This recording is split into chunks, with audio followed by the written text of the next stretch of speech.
Hey guys, Ewan here with the Old School Labs, and we have some bodybuilding updates and news. And first off, we have Keone Pearson, a former classic physique competitor, and of course Hunter Labrada, who just won Tampa Pro, beating a bunch of really good open class bodybuilders such as Ian Valier. And Ian is a beast; he's a huge guy. So, and again, Hunter looked much bigger than him, to be honest. So now Hunter is standing next to Keone. Keone is gonna start competing in 212, but he is a classic physique competitor. He never competed in 212 before, so he's a classic physique guy who is making a transfer. In about a year of training for bodybuilding, look at how much this guy grew. Standing next to Hunter, he's not being dwarfed at all. I mean, he is almost just as big. But now this is arms we're talking about, and Keone is known for that. But also Keone has amazing legs. He has amazing back. But he is not perfect. He is not perfect. He has one imperfection. It's a really big weakness for him. It is chest. His chest just doesn't grow for some reason. It's not a good chest. I don't know if he can fix this over the years. Hopefully he will figure it out and grow his chest. I'm sure his chest is growing, but it's probably always going to be a little bit smaller than the rest of his body parts. This is the case with every bodybuilder pretty much. So everybody has something that is a little bit weaker. I mean, almost everybody, right? There are people who don't have really a lot of weaknesses. Looking at the Mr. Olympia winners, Jay Cutler was kind of like that. He didn't have a weakness when it came to building a body part. Phil Heath also had everything, but he had a little bit narrow shoulders. But most of the great bodybuilders, the best of all time, had a weakness. Like Arnold's legs weren't as big, and his triceps also. Dorian, he had a bunch of weaknesses like arms, shoulders, chest, and so on. Sean Roden also didn't have good arms. His back wasn't really that great. Now you have Brandon Curry with horrible, really weak legs, and so on. Like, that's normal thing. Everybody has a weakness. You just need to learn how to hide it and try to make it as good as possible. And for Keone, that is chest. But if you talk about the size that he gained over the past year, it is absolutely amazing. Seeing him standing next to Hunter, who is one of the top pros. He's qualified for the Mr. Olympia, right? If he comes in a good condition, I'm sure he can crack top 10 at least. I don't see a reason why not. If Patrick Moore did it, I think Hunter is far better bodybuilder than him. And now he's standing next to Keone, and he is not dwarfing him. So Keone looks really good right here. I'm really curious to see him in 212. I think he's 212 the pro debut. I think that's going to be New York Pro, right? He's prepping for New York Pro. He wanted to do the 2021 show. I'm not sure which one, but he wanted to take another year of building mass. But I talked about this in a video. When I saw him, I said he grew enough. He can just compete right now. And he decided to do that. He's going to compete, I think, New York Pro. And I think his pro debut is going to be more mind-blowing than the one of George Peterson. Like, George was great, but he wasn't much improved from the classic, right? He was pretty much the same size. I don't know if he gained. Maybe he gained a little bit. Keone gained a lot. And if you guys believe what him and his coaches are saying, he was natural until 2018 Arnold Classic. And he started using drugs for his prep for 2018 New York Pro. It is hard to believe that somebody gets on an Arnold Classic stage, even in classic physique. But there are freaks, you know, like Ronnie Coleman claims that he was natty until 1991, right? Kai Green was also natural for a long time. There are freaks, so it could have been the case because the leap that he made, the progress that he made from Arnold Classic to New York Pro was definitely noticeable. It was a big progress. So maybe he was natural at the Arnold Classic, and now he's probably pushing it hard with the drugs, with the training, with the eating, and he's a young guy. He's a very young guy. So I'm really looking forward to seeing him in 212. Definitely more than George Peterson, and I think this guy is gonna blow some minds. Let's see. Let's wait and see. And then you have a physique update of a previous classic physique champion, Mr. Olympia champion, 2 times in a row. And finally was defeated by Chris Bumstead. This is Breon Ainsley, of course, in his off-season right now. I mean, is it really off-season? Mr. Olympia is approaching. Should he really be looking like this? I mean, this is not a lot of fat. There is some fat, for sure. There is some fat. But it is evenly distributed all over his body. He has that. And this is a really good thing if you're a bodybuilder. if you don't have a stubborn body part. Like if you are holding a lot of fat in your lower belly or your glutes or your back, you have to diet longer to remove that fat from there, from that region, and then you lose the size and the fullness from the rest of your body. That's not the case with Brian. He holds fat all over the place, and he has some fat, a lot of water in this picture right here. But yeah, I'm sure, I have no doubts that he's going to be shredded at the Mr. Olympia stage, and he wants to reclaim that title, as he says right here. He wants to reclaim it. He wants to win another Mr. Olympia to beat Chris Bumstead once again.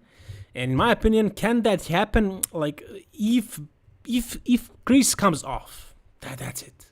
That's it. If Chris comes on, if Chris is conditioned, Brian has no chance against him, because Chris is like perfect classic physique. That's what we wanted when we created this division, pretty much. He could have better arms a little bit, but his arms are good enough if you ask me. Like everything else is just super outstanding. He is a classic physique. He has that classic physique. Brian, however, not super classic if you ask me. Like a good bodybuilder, maybe he will do well in 212 if he wanted to push it a little bit harder. He used to do 212. He's transferred from 212 to the classic. He did great. He's a good classic physique guy, but not as good as Chris, who also was an open class bodybuilder. And here is an update of Chris Bumstead as well. But you can't really see a lot. He's just deadlifting. You can see that he has the size. He didn't lose the size. So yeah, I don't really have much to say about this. Again, if Chris comes in shape, if that kidney, immune system, whatever disease doesn't mess with his conditioning, with his water retention, if he just comes decent, I don't think anybody has even a slight chance of taking that trophy away from Chris. I don't think Chris can lose Mr. Olympia if he comes in decent shape. I'm not even saying he needs to be super sharp. He just needs to come like conditioned. Good. That's it. Okay, the next story, and this is a fun one for sure. I laughed when I saw this. So if you typed Phil Heath in Wikipedia, you would get this: his personal information, nickname, the gift, the next big thing, and the gut. Phil the gut. So I don't know who did this. I'm not sure how Wikipedia works. I guess anybody can edit it. You guys tell me if you know, but yeah, somebody added this this nickname, and yeah, that was how Louis Marco used to troll Phil, because his nickname is the gift, and the gut sounds pretty similar, right? The first letter is the same, G. So yeah, he was known for having that bubble gut problem, and he was being trolled by Louis Marco heavily.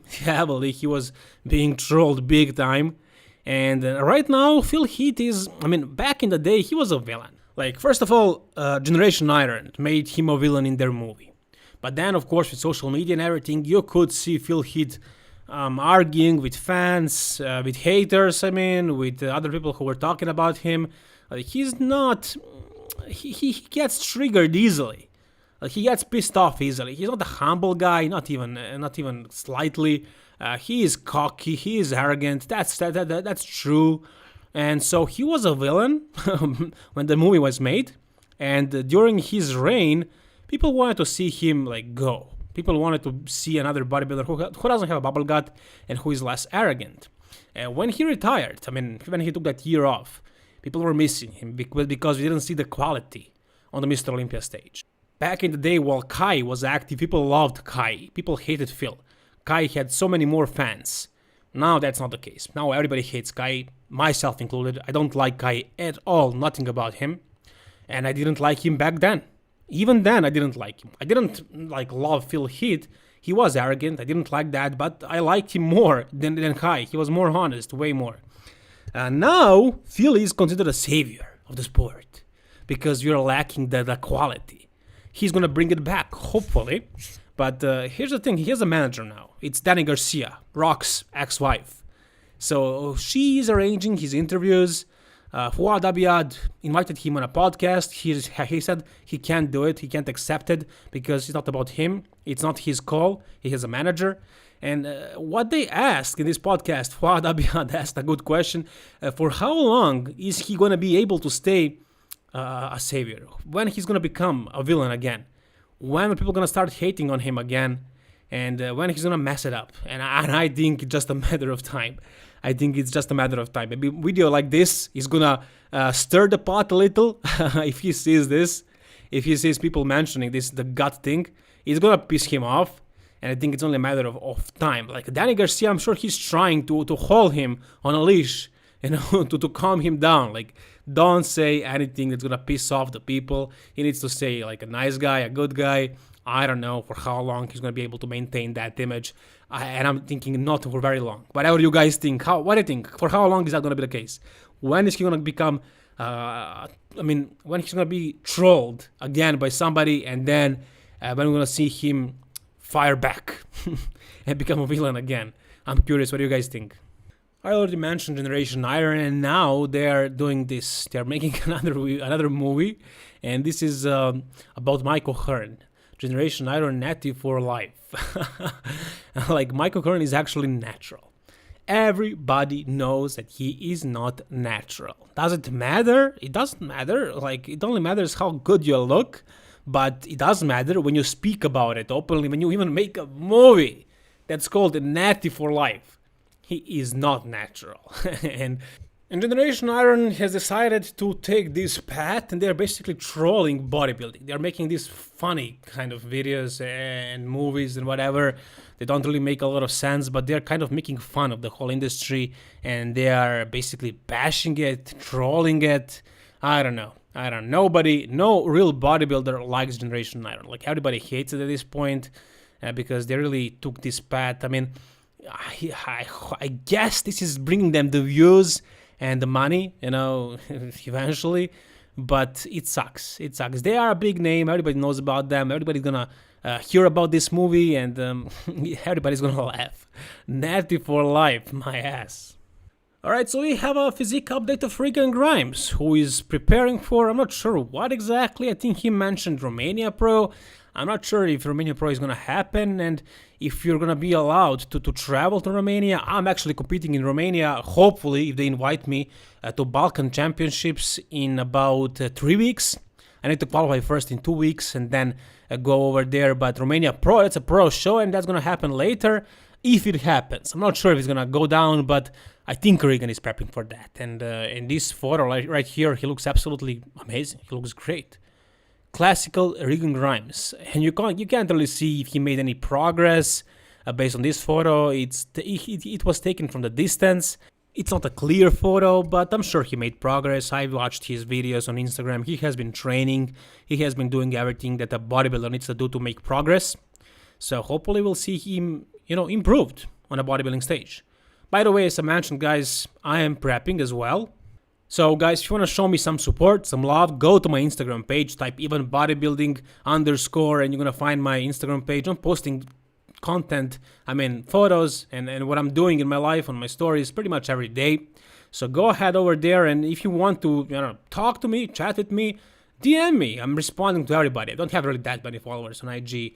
I'm getting to 900 people, so I don't get messages that often. Whenever I get them, I respond. I respond with audio messages or whatever you want to ask me. I have time. I'm prepping right now, and all I'm doing is eating, making these videos for YouTube, and training and doing cardio and nothing else. I completely isolated myself from everybody and from everything.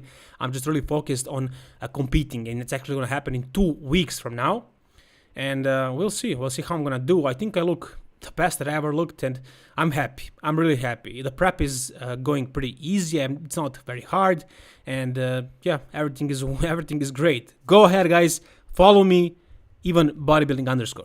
Okay, so there is a video of Flex Lewis on Jay Cutler TV YouTube channel, and I'm not gonna show you the video. You can watch it yourself. It is an hour-long video. You won't really see any kind of physique update. He won't take his shirt off. He wears this short sleeve t-shirt, not very short, a little bit longer sleeves, but you can see his body fat on his forearms. It looks decent. He looks a little bit watery and puffy, but that's just water. I'm sure he is lean as per usual, and you can see that he's pretty big. You can't really see a lot, but you can see something, and it's gonna give you an idea. Like, he is big. As I said in my previous video, he is 245, right? For a guy of his height, that's a lot. And I'm not sure what he's doing right now in terms of gear. If he hasn't been pushing it too hard, and if he starts doing that right now, before the Mr. Olympia, he's gonna keep a lot of that size and come just harder and harder and harder, and he can do some bad damage at a Mr. Olympia. With a depleted lineup, he's gonna be a threat for the title even, but top 6, I think that's pretty much guaranteed. We'll see in about a few months. What is going on with Sean Roden, man? I don't know if he's gonna do the Mr. Olympia or not. Is his case cleared? Is that over? I'm not sure. I don't know. If you guys know anything, just tell me. He is from USA. He's over there. He can compete. The other guys from all over the world, like Heidi Chopin, Big Ramy, Rolly Winkler, William Bonek, those guys, we don't know if they're going to be able to travel to get to USA and compete. Sean can do it. Sean can do it. I hope his case is cleared. And I mean, even if it's not, I hope Mr. Olympia will let him compete like that, because we want to see this guy compete. He is a top class bodybuilder, and he hasn't been posting any physique updates, but he posted this today. Him pressing a lot of weight right here. I don't know if this is recent or not, but it's a photo of himself training. 4 days ago he posted this. This has to be recent. He looks fat like he usually does in the off season, but Sean Roden, he is a fat burning machine. He can burn this fat easily in a couple of months. That's not an issue. We saw that before, and we're gonna see it again if he's allowed to compete. He is big. He is big right now. It's gonna be just about, will they let him compete, or is his case cleared? If you guys have any info about this, please share it with us down below in the comment section. If you want to say anything about anything from this video, please comment down below. Like the video if you enjoyed it, and please subscribe for more bodybuilding videos like this. All the best, guys, and keep it old school.